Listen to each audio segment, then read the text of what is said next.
If you're struggling with depression, I have some good news and some bad news for you. The bad news is that if you have depression now, the chances are better than 50% that you will, within 1 year, have IBS, some kind of gut complication, pain when you eat, bloating, diarrhea, constipation, some sort of complication of that kind. How do we know this? Well, there's something called the brain-gut connection, and it was investigated by scientists through actually a horrible accident that occurred in Antwerp, Belgium. In that town, there was a water contamination incident in which 16,000 residents actually contracted gastroenteritis from this dirty water. What scientists discovered was that people who had depression before the event would actually have a more severe gastrointestinal infection afterwards. It took longer to resolve, and their condition was more severe.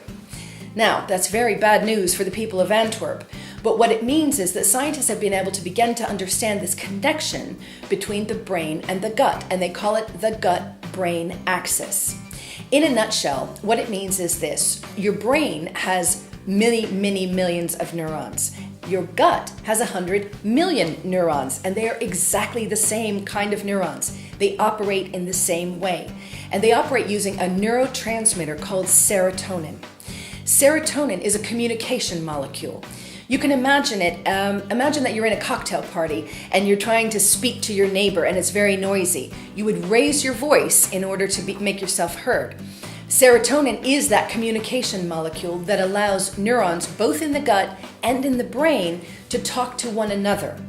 Now, when you have a traumatic episode like a virus, an infection, like what happened in Antwerp, or childhood trauma, or a course of antibiotics, this can destroy the cells inside your gut that make the serotonin. And when that happens, two things occur. Number one, in your brain, the neurons are not communicating anymore. There's not enough serotonin. And so that feels like depression inside your brain. There's simply not enough serotonin to communicate. In your gut, that serotonin facilitates the smooth processing of food through your system. When there's not enough serotonin, the neurons can't communicate, food can't pass through your system, and that can feel like either constipation or diarrhea. The serotonin amounts are wrong.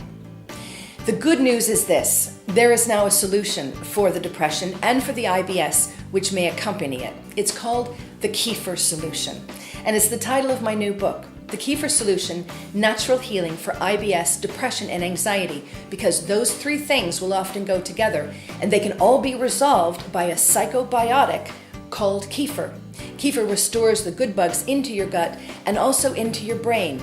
It's easier for us to enter the gut than it is the brain, but scientists have found that healing one will heal the other.